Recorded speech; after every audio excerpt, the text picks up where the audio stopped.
On Sunday, a central Mogadishu military base home to officials from the African Union, AU, United Nations, and other international agencies came under mortar attack. At least 2 people were killed and several more injured.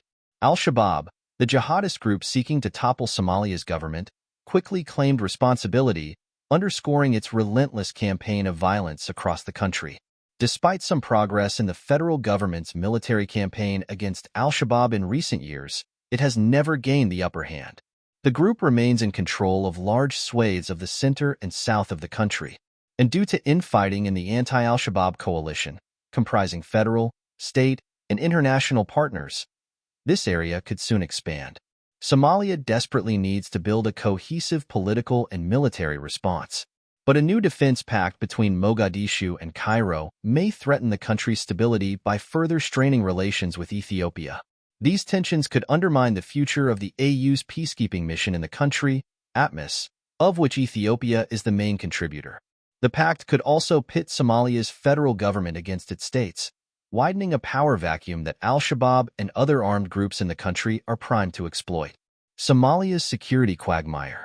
Since 2007, successive AU peacekeeping missions have led combat operations against Al-Shabaab on the ground, working with U.S. and Turkish air support to help hold liberated areas.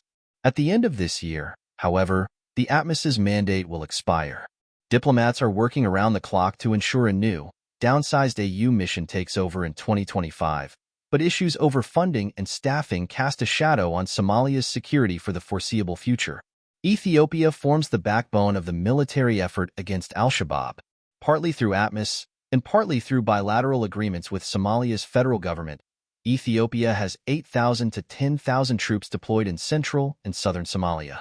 These efforts are also key for Ethiopia to protect its own border from Al-Shabaab incursions.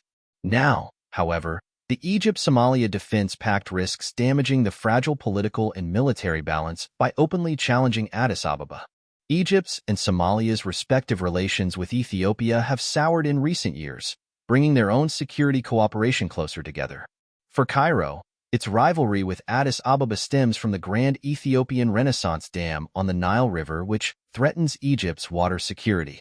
For Mogadishu, Ethiopia's signing of a Memorandum of Understanding with the authorities of the breakaway region of Somaliland was seen to undermine Somalia's sovereignty. In response, Somalia publicly called on the Ethiopian army to leave the country.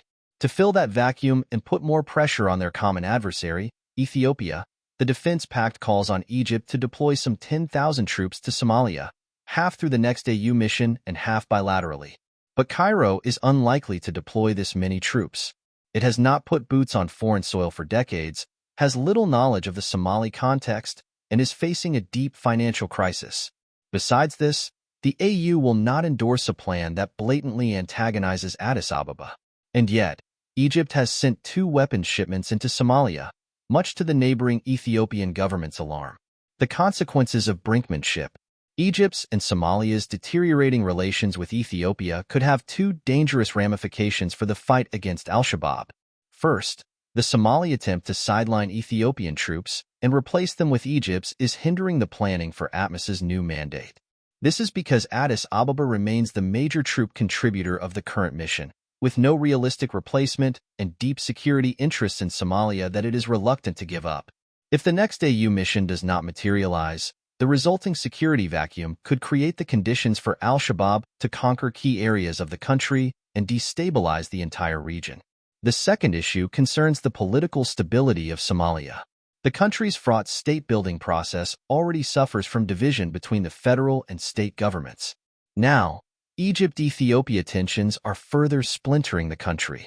In June, top officials from Jubaland and Southwest State opposed the federal government's call for Ethiopian troops to withdraw, as this would have left parts of their states undefended.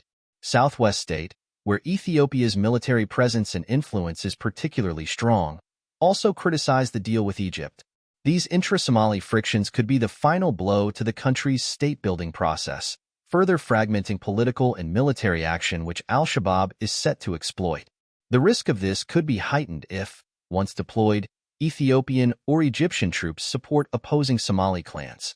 Either scenario, a hindered AU mission and a splintering Somali state, could pave the way to a new Al-Shabaab expansion with sweeping, disruptive consequences. Ethiopia would be dragged deeper into a conflict with the terrorist group along its borders, destabilizing its own fragile equilibrium. It would also disrupt European humanitarian programs and risk the lives of European military staff stationed in Somalia. Kenya, a key Western ally and investment partner for Europe, may also suffer from spillover effects as Al-Shabaab already has a robust foothold in the country's northeast. Lastly, a stronger Al-Shabaab would embolden other groups such as Islamic State's new Somali branch and arms smuggling networks, creating chaos for pirate groups to exploit, as they recently did during Houthi attacks in the Red Sea. Such instability would pose yet another serious threat to maritime routes in the Western Indian Ocean, which are vital to Europe. A possible and necessary European response. Turning away from Somalia now would undermine years of the EU's financial and security commitments. The European Union and its member states have poured billions into Somalia's security over the years. The EU has deployed 2 political military missions to help with security training, has led an anti-piracy operation, and has been the major financial contributor to AU peacekeeping missions. Meager progress has fatigued European donors, but turning away now would undermine years of financial and security commitments. Given its investments and presence in Somalia, the EU is well placed to help rein in tensions by initiating mediation efforts. Italy could lead the bloc in this effort, thanks to its influential role in the country resulting from historical ties and key contributions to EU missions. The United Kingdom leads Somalian diplomatic efforts at the UN and actively supports the Somali security sector, making it a valuable partner for the EU and Italy. Together, the EU, Italy, and the UK will also need to obtain the backing of Washington in this initiative, since the US remains a critical actor in Somalia. While immediate mediation between Cairo and Addis Ababa has very little chance of success given the failed attempts around the Nile Dam crisis, the EU and its partners could work with influential allies, chiefly Turkey and the United Arab Emirates, which are both looking to deepen their own influence through security initiatives in Somalia. Ankara and Abu Dhabi not only handle substantial programs of training and financial support for Somali security actors, they also enjoy close ties to Somalia's federal government and state governments, respectively. They also hold sway in Cairo and Addis Ababa through large investments and cooperation initiatives and do not support the defense pact. Europeans should look to better coordinate with Turkey and the UAE to press Egypt and Ethiopia to avoid pulling Somalia apart. At the same time, the EU and its partners should put their weight behind the ongoing Turkish mediation between Somalia and Ethiopia that was recently launched in Ankara to help mitigate tensions between the two nations. The EU, along with Italy and the UK, could also look to promote greater coordination and reconciliation between the different EU, Emirati, and Turkish security initiatives. This is essential to boost the effectiveness of international security efforts and reduce the space for regional players or for Somali actors themselves to play international divisions to their advantage. An immediate focus of this approach should be the setting up of coordination frameworks between European diplomatic and military representatives and their Turkish and Emirati counterparts. These could include meeting regularly in Mogadishu and in respective capitals to build common ground between Europeans and their two partners, collaborating on political and military initiatives in Somalia, and joining forces to help fund the next AU mission. The coordination frameworks could aim at gradually aligning messages to other local and regional actors, especially Egypt and Ethiopia, and potentially setting up joint coordination structures with the Somali army. Finally, the EU has huge leverage it can fall back on. Its funding of ATMIS is the only thing holding the line against Al-Shabaab. No actor in the Horn of Africa or the Middle East wants an Afghanistan scenario for Somalia, so the EU threatening to pull the plug could be the one thing that will force all capitals towards mediation. Without prompt action, Al-Shabaab, alongside Islamic State's Somali branch and arms smugglers, could soon capitalize on domestic and international divisions, risking a significant security failure in a country crucial for the stability of the Horn of Africa and the Red Sea.